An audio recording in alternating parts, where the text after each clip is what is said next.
Blog Talk Radio. Hey, good evening, and welcome to Perfectly Healthy and Toned Radio, otherwise known as Fat Man Radio, and I am your host, Darren McDuffie, otherwise known as the Fat Man. So thank you for joining me tonight. Tonight I am super excited about this show because this is something that I think is very, very important, especially at this point where we are being bombarded by a lot of toxins.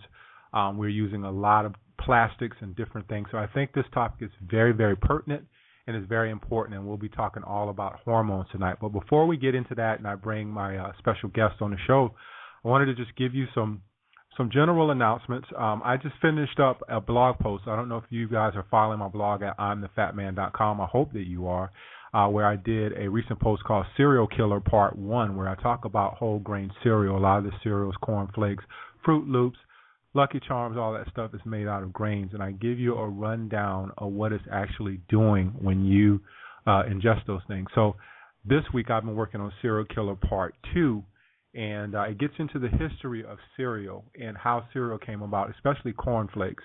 And what I will do at the end of that post is give you a solution to make yourself your own healthy cereal, and it's something that I've tried. It's very filling. It's actually more filling than any other breakfast cereal that I've tried, and I'll give you the recipe for that after you read that blog post. So look out for Cereal Killer Part 2. That's coming up. I'll probably just put that out on Monday. But all right, so we're finished with that, and I wanted to get into the show.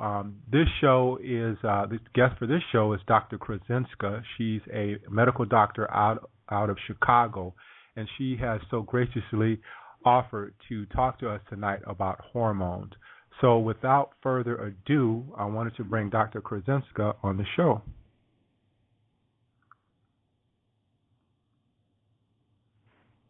Dr. Kraszynska, welcome to Fat Man Radio. Thank you. Good evening, everyone. Thank you very much for inviting me. And I would like to talk about hormones and specifically bioidentical hormones and how important it is to keep good hormonal balance in our body, because hormones govern many different reactions and affect our body in many, many different ways, from metabolism to our psychology. Hormones can influence the way we look, as well the ways we feel, and the way we even perceive our environment. Yep. So hormones decline when we get older. Dr. Kraszynska, before you get into that, if you have any questions for the doctor, you can call in at 646-716-9371. So again, the number is 646-716-9371. You can call in and ask questions. Now, before you get into talking about hormones, can you kind of tell us and guide us through? I sense an accent, and I know that you're not American-born. Can you kind of tell us your journey and how you got to studying hormones and how you became a doctor?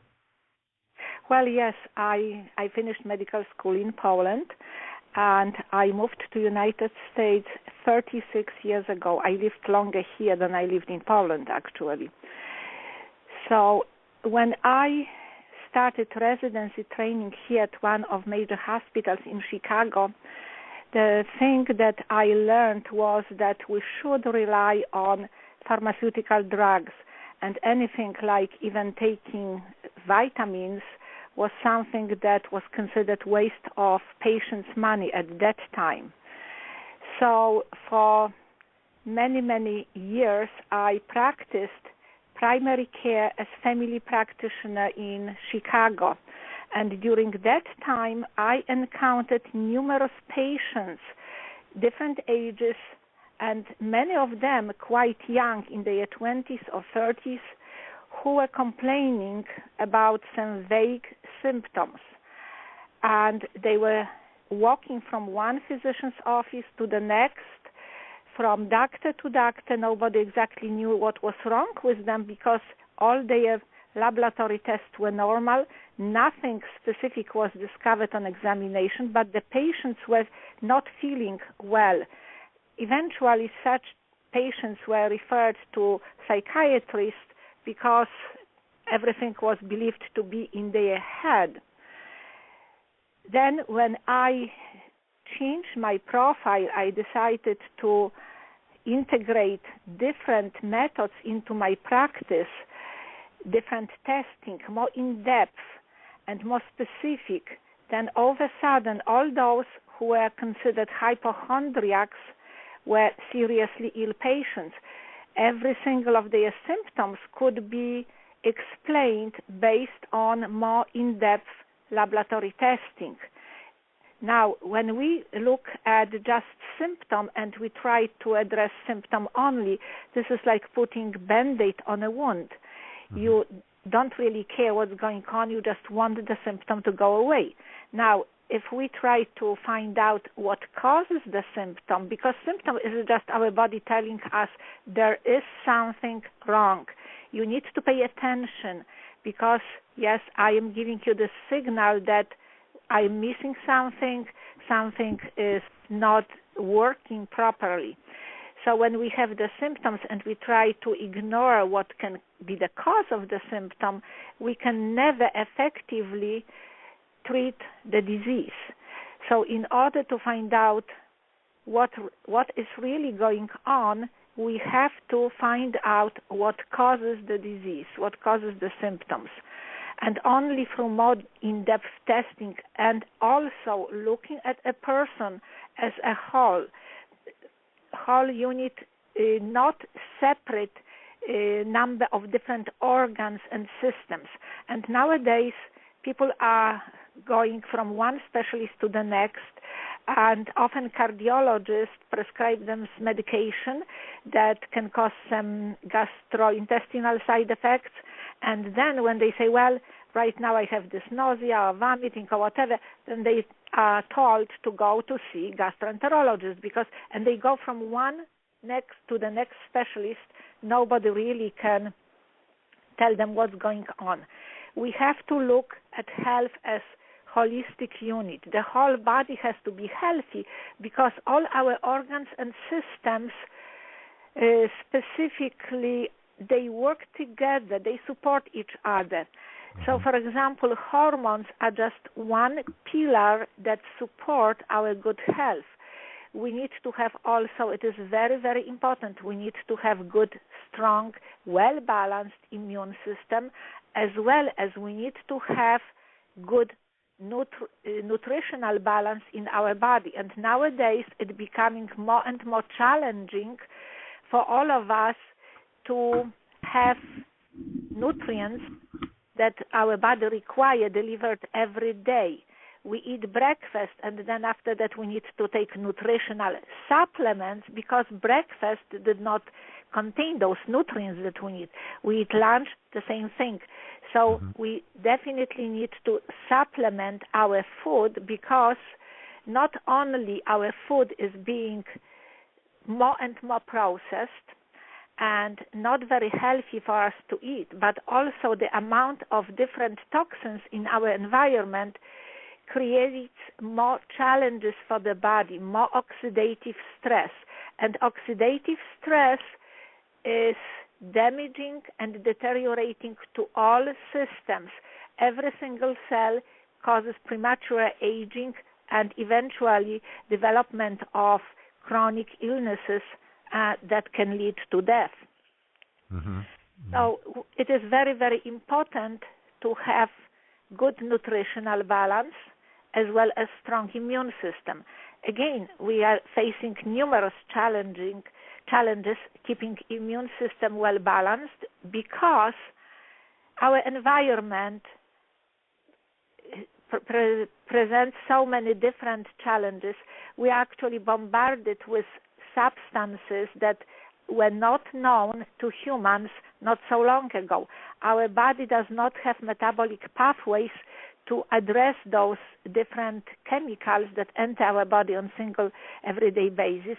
We do not know how to eliminate them efficiently, and for many of us, the only way the body tries to escape is to either creating allergic type of reaction like asthma, seasonal allergies, food sensitivities, or autoimmune system. Autoimmune system illnesses are really increasing significantly because, again, our immune system is challenged, over-challenged on every single day basis. Well, let's, and I agree with you on that, and I believe I said that at the beginning. And let's get into hormones. What is the specific function of hormones in the body? Well, hormones, we have many, many different hormones. Probably the well-known hormones, everybody's aware, are sex hormones because they help us develop who we are, our secondary characteristics. They help us develop to become a man or a woman. But also there are other hormones like thyroid hormones, adrenal hormones, pituitary hormones, pineal gland hormones. We have many, many different glands in our body which produce numerous hormones. Those hormones regulate different functions and systems, different multiplications of cells and development of certain organs. So if one hormone is lacking, then yes, something in the body can be missing and we may observe decrease of certain function, which happens very often. Now, the thing is that when we do laboratory testing, standard laboratory testing, we often miss subtle changes in hormones, and very often those are not addressed. We have to look at specific optimal ranges for each person, which can be very individual. So we have to, number one, look, as I mentioned previously, look holistically at each person, and also we have to look at optimal values of their laboratory tests. So if you're saying optimal values, let's say I go in to the doctor and they test me as a male and they test my testosterone and they say, well, your testosterone looks normal, but I still feel like I still feel lethargic, I still have fatigue. Is that they're looking at me, they're lumping me against every other male that's out there, which might not be the best range for me. So is that what you're saying? Yes, that's very true. Because, for example, reference for testosterone, what is considered normal testosterone is between 300 and 1100. So, very true. One man can feel very well balanced when his hormone testosterone level is 500, and someone else may require to be 1,000 to function well. So, laboratory testing help us just to guide us so we would not have too low or too high values. But we also, and it's very, very important, we are dealing with live functioning organism, live person, and we need to address their needs, their specific and unique needs. Right.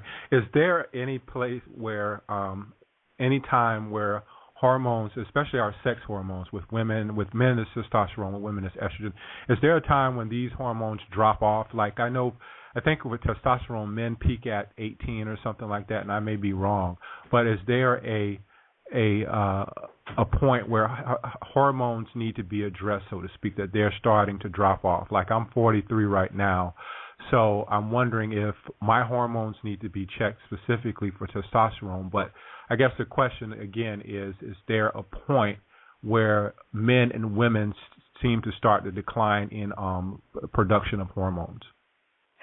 Right. In general, healthy organism declines production of hormones, and for women, it is very, very defined process of menopause.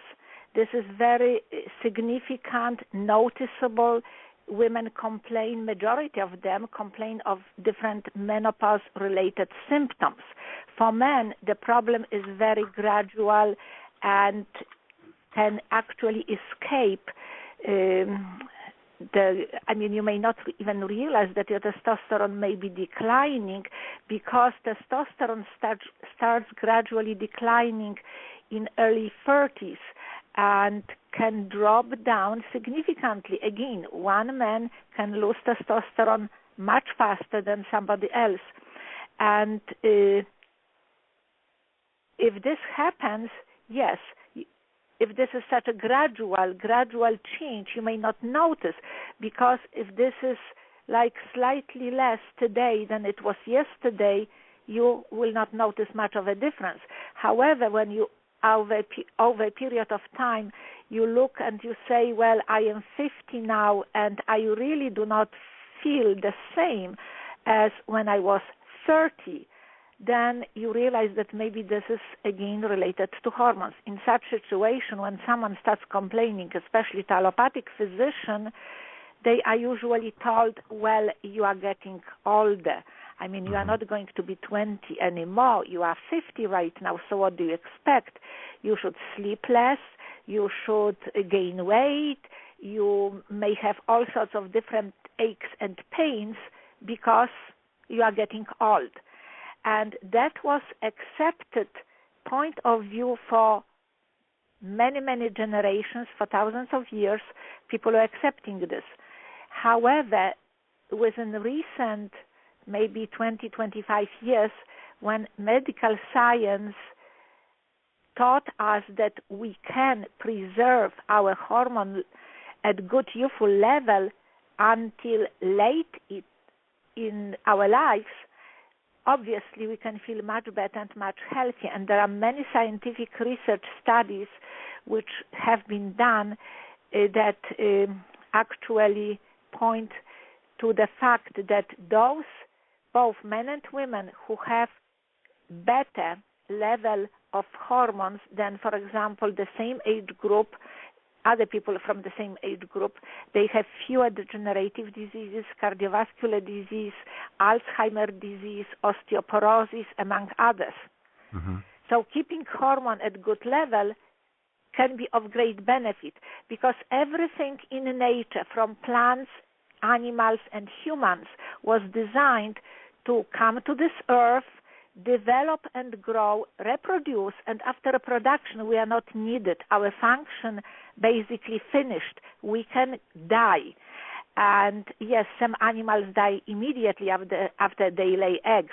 In humans, this dying process can be more gradual, but then yes, low level of hormones, when our reproductive function ended, causes many degenerative diseases, which naturally would lead us to death. Yeah.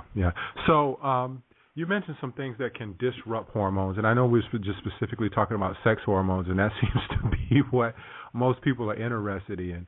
But what are some of those things that can kind of disrupt our hormones, and some of those environmental factors that we are experiencing now that we are not built to metabolize? Yes, there are very many environmental actually factors that can disrupt hormonal balance. And for that reason, hormonal imbalances are not observed only among older people in menopause or andropause age, but I have many patients, younger ones in their 20s or even teenagers, who have hormonal imbalances. Again, if this is young woman, usually the treatment for hormonal imbalances is birth control pill. For men, there is practically younger men, there is no treatment at all.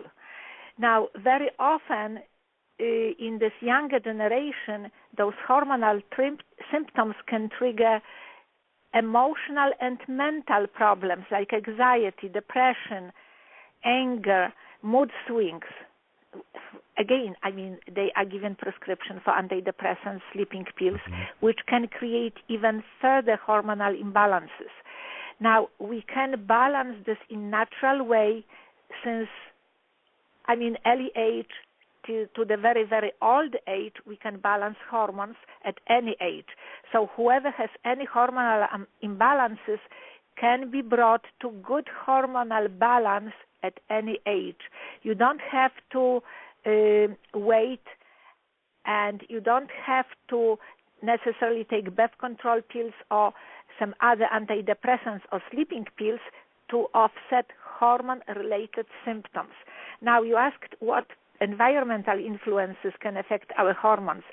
Quite many. And major ones are chemicals. Chemicals that enter our body, they can behave as xenoestrogens. Xenoestrogens are toxic estrogens that can skew metabolism of our natural hormones. They can increase risk of breast cancer, prostate cancer, ovarian cancer, testicular cancer. Such hormonal disruptors, number one, are pesticides, herbicides, bisphenols from plastics, and so those are the major ones. Again, I mean, we have so many of those chemicals. Those chemicals were introduced to our world in the last less than 100 years, and specifically, they are extremely abundant in the last 50 years. Evolutionary, we do not have pathways to deal with and metabolize those chemicals when they enter our body. So that creates challenge and problem and causes many, many hormonal problems, degenerative diseases, even cancer. Yeah. Isn't it the job of the liver to kind of do this? And I had to laugh one time. I was sitting here watching something on, I believe it was Fit TV, so it's a while back, probably like a year ago, and they were saying that there's no need to do any type of liver detoxification because your liver can handle everything, handle all the environmental stressors or the chemicals and all the things that we're going through now.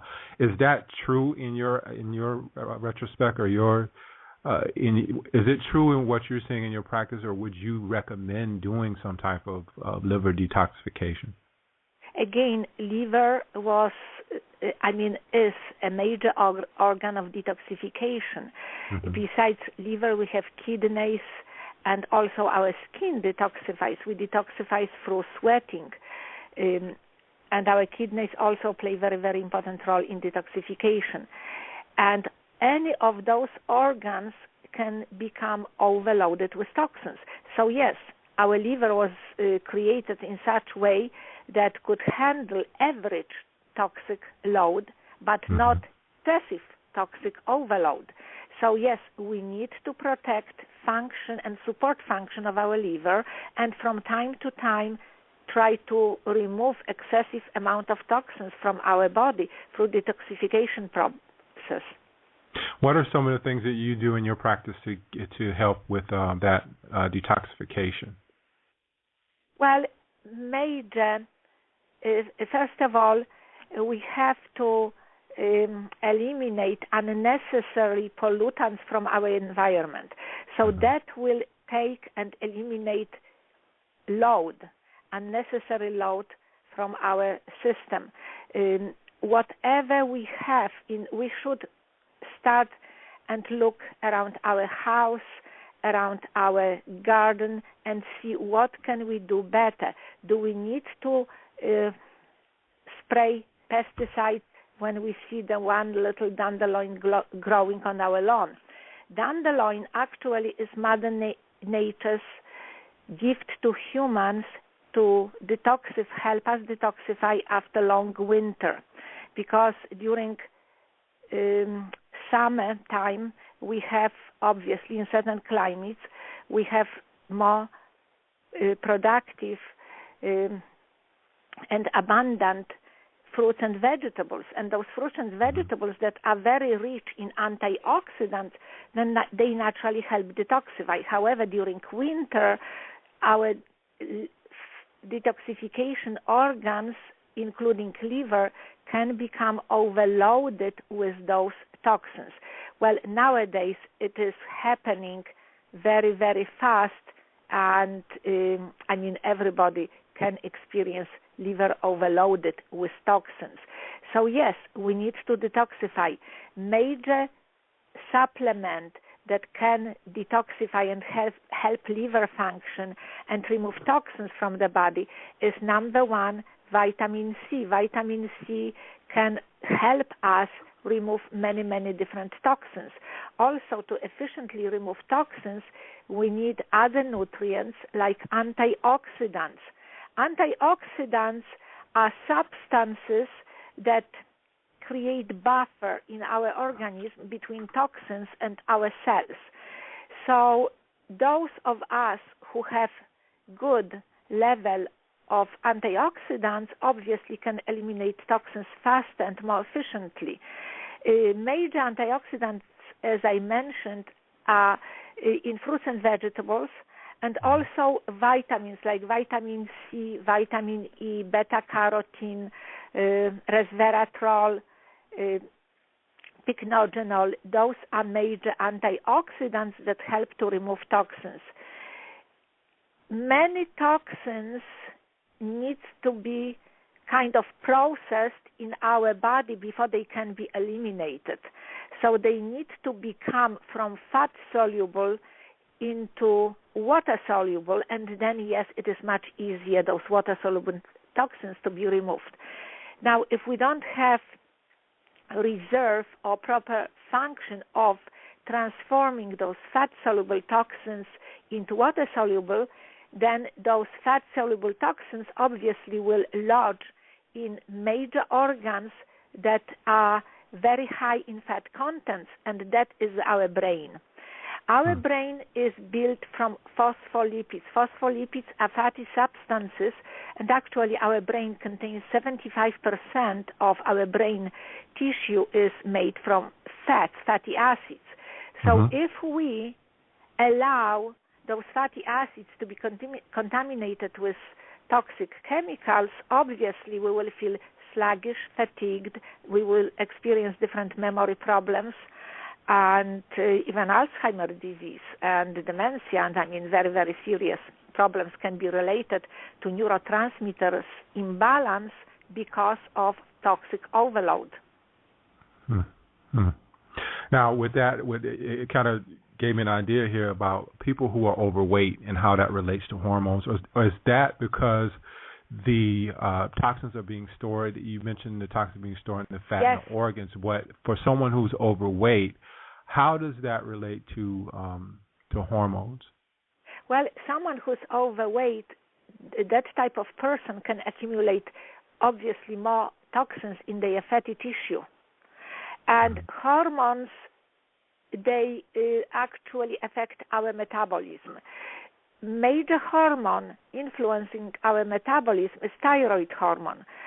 So many people who have weight loss problems, they may have hypothyroidism.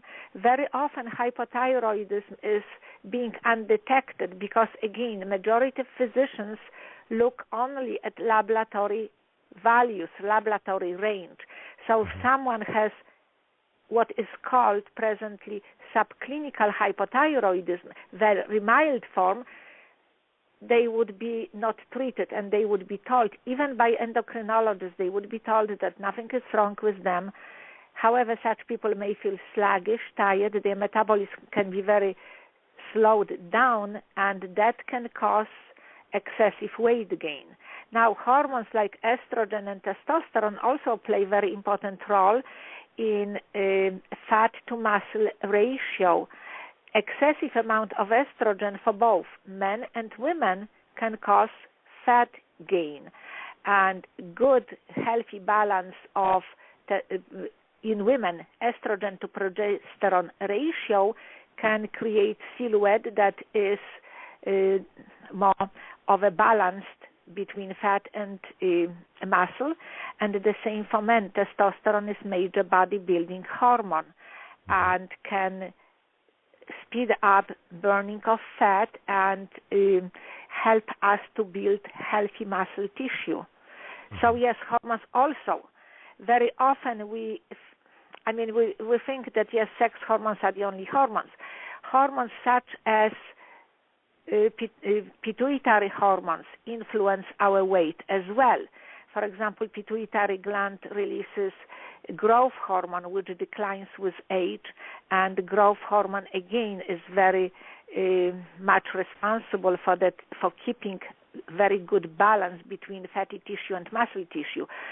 Naturally, with age, our growth hormone level declines, and yes, that can lead to additional difficulty of losing weight and having much more easy time gaining weight. Now, adrenal glands are another very important glands that produce cortisol, adrenaline, DHEA. these hormones protect us against stress. Cortisol is a major buffer against stress. So when we experience stressful situations, it doesn't matter. It can be emotional, mental, physical stress. Any stressful situation can cause the body to release cortisol, which is protecting us against the stressful situation. However, when stressful situation is not being removed, if it doesn't end and continues, like in many people nowadays, when they have stressful situations lasting for months and sometimes even years in their lives, they can create abnormalities in their adrenal hormonal balance. And initially this can be overload of cortisol, and finally adrenals become fatigued and sometimes even exhausted, and they cannot function anymore, and they cannot produce any more cortisol. In those situations, yes, when adrenal glands are fatigued, the person who carries that adrenal glands also will be fatigued. They will have slower metabolism rate. They can gain more weight. Weight is very complex situation. People very often think, well, if I stop eating, I will lose weight. Obviously, they will. Caloric balance is major and of great importance, but hormones play a very important role in weight control. Also, different, again, environmental influences like those that make and create allergies to certain food items like gluten sensitivity or dairy sensitivity can slow down our metabolism. Nowadays, almost everyone has some sort of digestive imbalance because, number one, we are on everyday basis consuming certain amount of antibiotics from milk products. We are consuming hormones, artificial hormones from dairy products and as well as meat. Everyone from time to time has to have prescription of antibiotics for different type of infections. And also those of us who drink on everyday basis chlorinated water, obviously chlorine was added to water to kill germs, to kill bacteria. It is not discriminative. It kills all, good and bad. So when we drink tap water, we furthermore disrupt our bacterial biosis in our digestive system. And there is evidence that even that this biosis can contribute to weight gain. So weight gain is multifactorial, and people may have many, many different weight-related issues. Now, if we just try to not eat or exercise, well, it may be very difficult to lose weight, or sometimes when people go on very restrictive diets, they may lose weight for a certain period of time, but then when they go off that diet, they gain this weight very fast and sometimes even more. Now, with respect to, you mentioned andropause and menopause, can you kind of give the audience a brief rundown of that, like what happens in menopause and what happens in andropause? Menopause is cessation of female reproductive function, and that's why it is called pause. And in men, actual pause never happens because men, they can father children for many, many years, even very old ones. In menopause, there is sudden, abrupt decrease of hormones, especially estrogen and progesterone. Before they decline, they fluctuate. We can have high estrogen level, the next day much lower, and they go up and down until they stabilize on very, very low range during postmenopausal years. Now, women suffer. Some of them suffer tremendously during those during the time of menopause. They may have all symptoms from hot flashes, night sweats, to even very, very serious emotional problems, to the point that sometimes they need to quit their jobs or they cannot function as effective family members. Hormones in men decline gradually and the changes are more subtle. However, they also decline. And changes become sometimes very, very obvious when our hormone levels are quite low. And as I mentioned previously, this can affect affects the whole body. We can have changes in the way we think. We can have memory problems.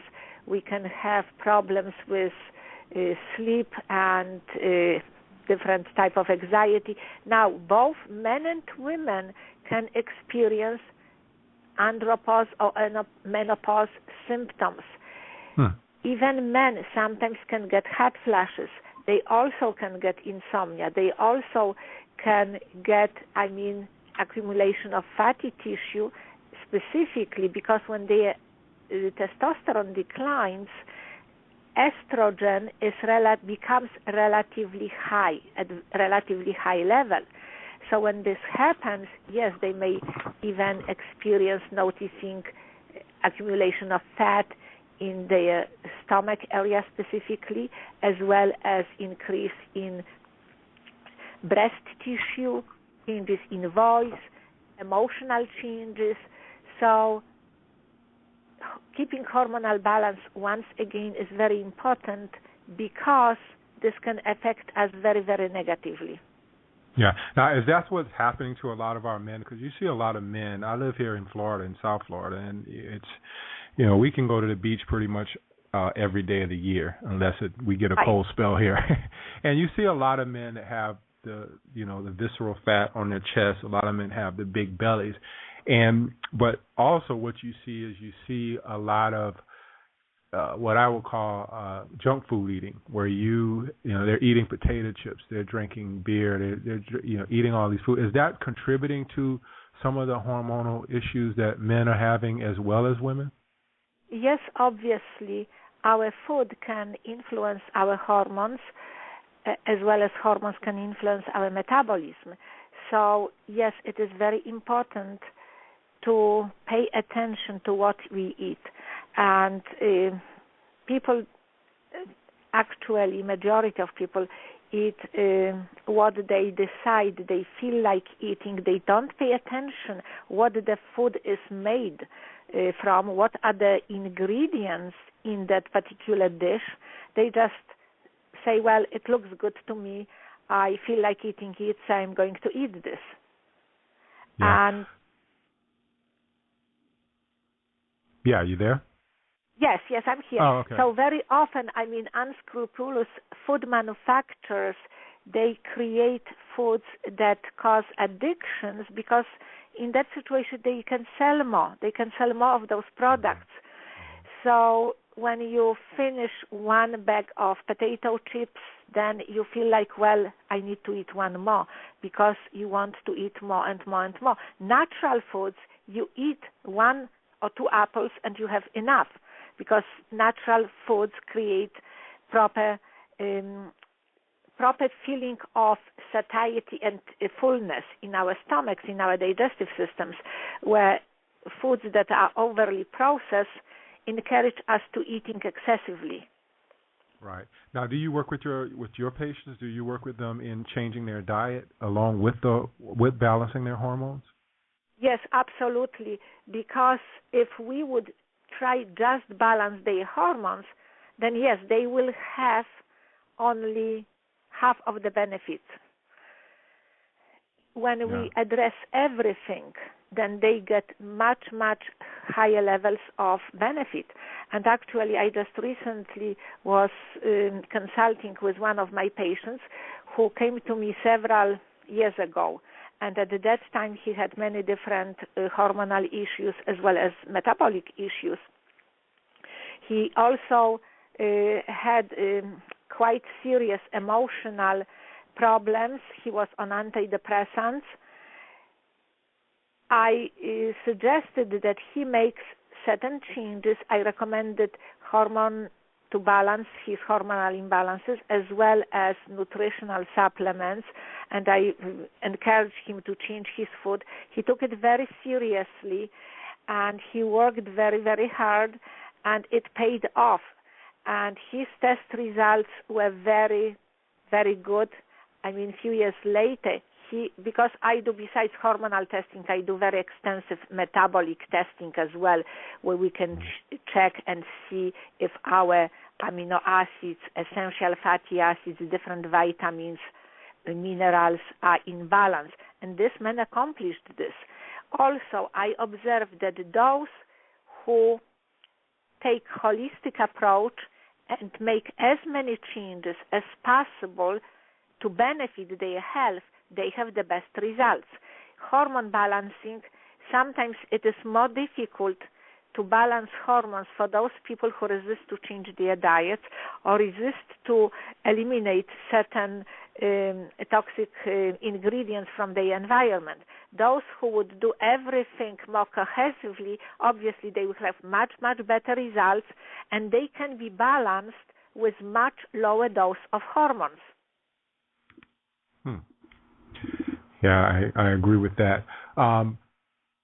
With your patients, do you see are there more hormone problems with men or with women?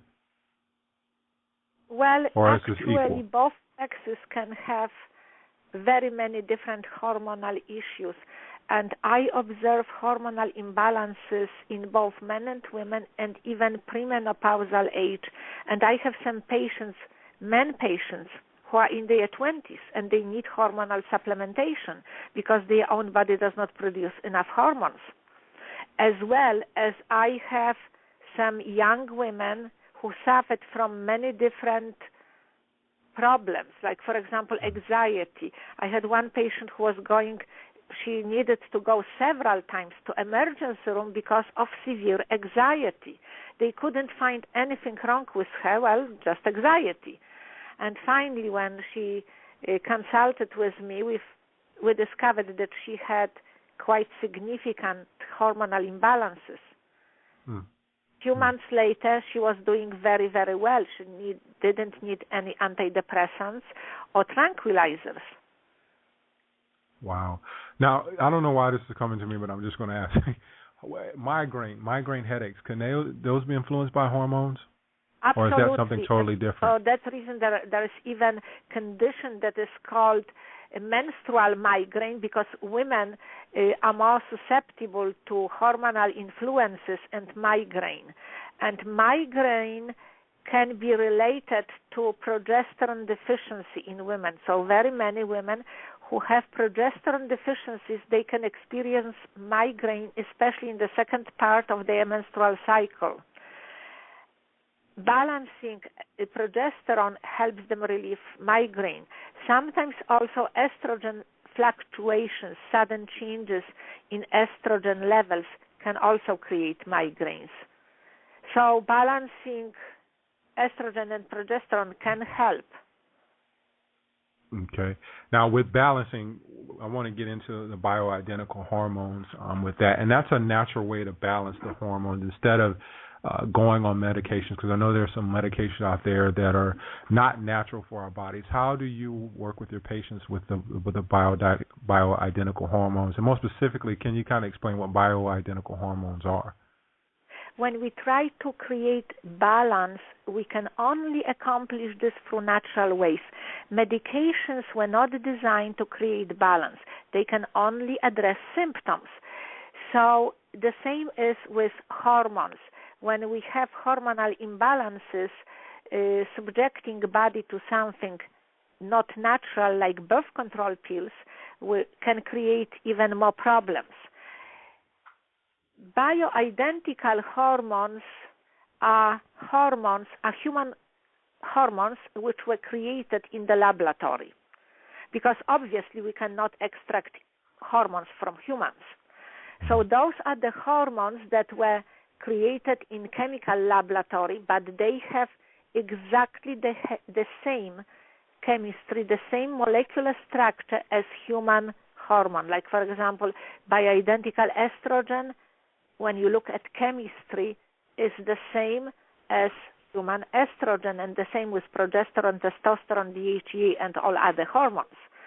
So because they have exactly the same structure, the same chemistry, when body receives such hormone, which is identical like body's own, it is very easy. It is like welcome gift for the body to receive such hormone, because we have all metabolic pathways. Our body knows exactly what to do with this hormone, how to process this, how to metabolize it, where the hormones should go, which cells needs this most. So that is very easy process for the body and actually very beneficial. Now, when we take what is called synthetic hormones are those that are created in laboratory but are almost like human hormones, but they are different. And because they have those slight differences, they work differently. Now, pharmaceutical industries obviously prefer something that is unique for them, because they can hold patent for that particular product. So they are not interested in producing bioidentical testosterone or bioidentical estrogen or something of this type, because they cannot patent this. Although I must say that testosterone androgel that is on the market is bioidentical testosterone. The only difference between this pharmaceutical androgel and testosterone that compounding pharmacy can make is the base. And this can be, for many people, very significant base, because base can affect the way the hormone works. What is base? Base is everything else that allows the hormone to be in certain form. Like, for example, we have hormones that are in form of capsules or tablets or gels or creams. So hormone is just chemical type of substance, let's say like a powder. We need to take it and make it in a form of capsule or gel or cream to be absorbed by the body. And for that reason, we need to add certain substances, sometimes natural, sometimes not so natural. And it may happen also that some of those substances in base can cause problems for some people. Even those that are considered natural products may create problems, but for those of us who are very, very sensitive, who have chemical sensitivities. So, for example, when we have bioidentical hormones that compounding pharmacy can make to order for each individual person, and based on that person's doctor's advice, this can be in a form of a cream or gel or capsule, then we can request, even for the most sensitive person, we can request pharmacists not to include those ingredients that cannot be so beneficial for that particular person. So we can have very pure, very clean products, very well working for individual person, and also we can adjust the dose. It is not, pharmaceutical industry, because they mass produce, they have several, 2 or 3 different sizes of dose. Compounding pharmacy, because they do this individually for each person, they obviously can create the dose slightly lower or slightly higher than, for example, commercially available, and this can create, again, very significant difference for a person. Yeah. Now, obviously, the average person that goes in to see a doctor doesn't know how to ask for a hormone test. What is a way to test for hormones? Is it a saliva test or is it a blood test, and how is it done? Well, very often, for example, when you have certain hormonal related symptoms and you are interested in relieving those symptoms only, not imbalance, but just relieving symptoms, you don't need a test, because efficacy of the treatment will be evaluated by the level of symptoms that this treatment removed or alleviated or helped.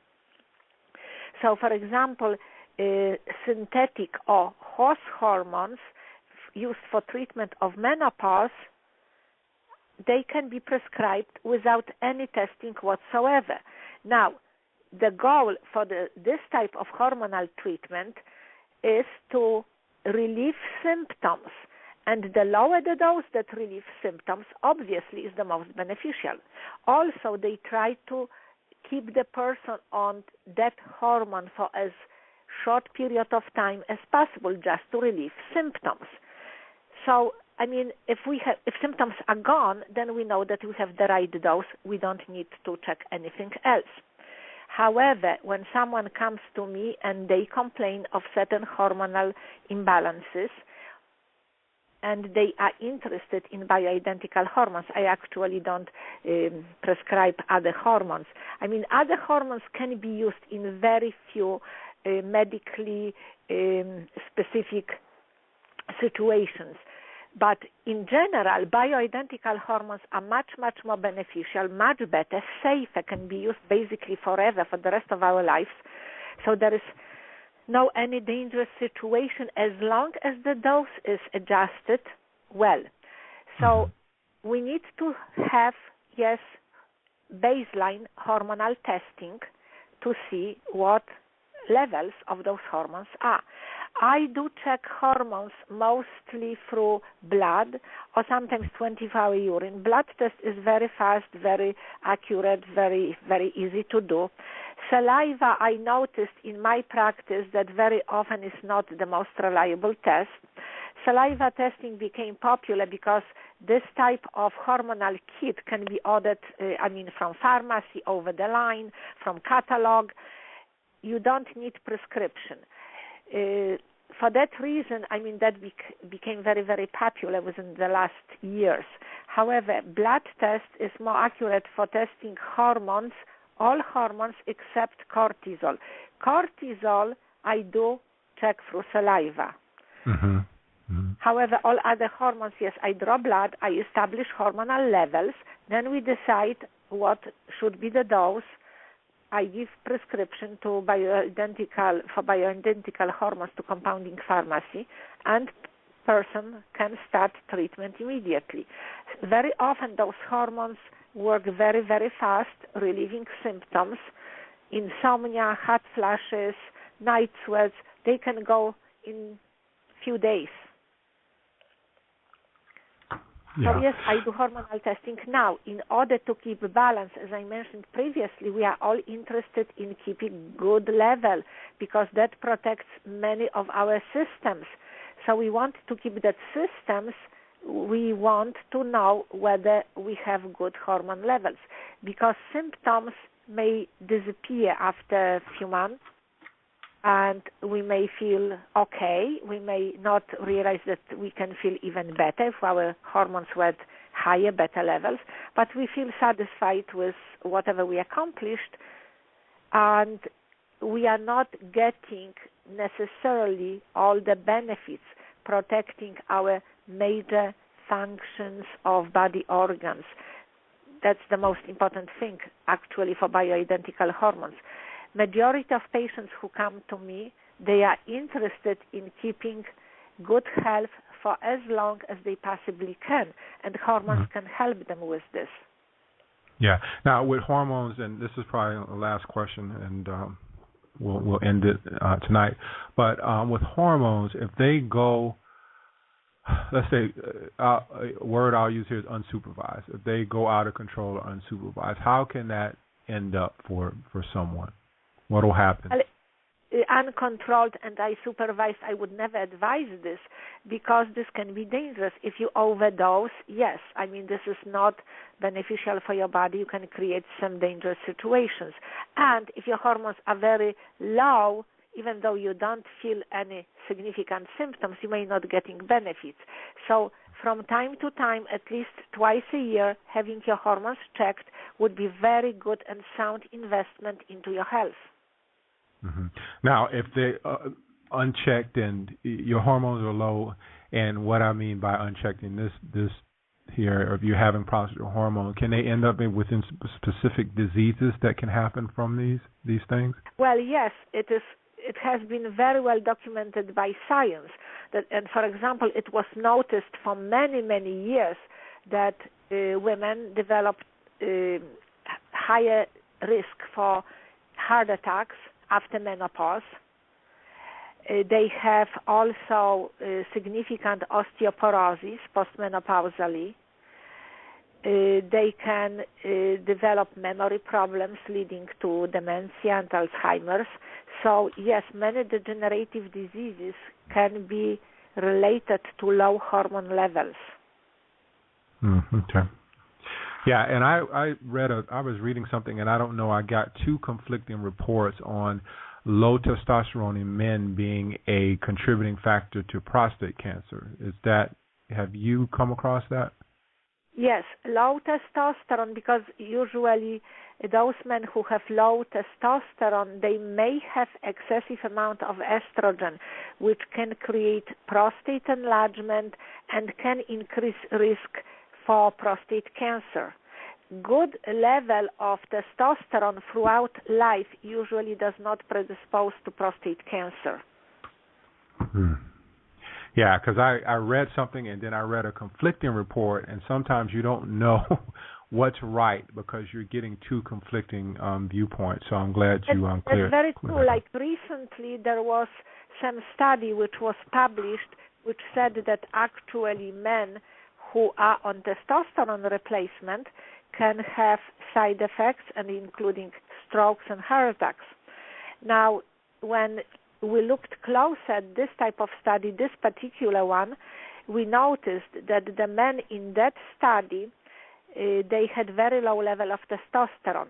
They had testosterone in 200s range before they started treatment, and then they were replaced only to the level of about 300 to 400.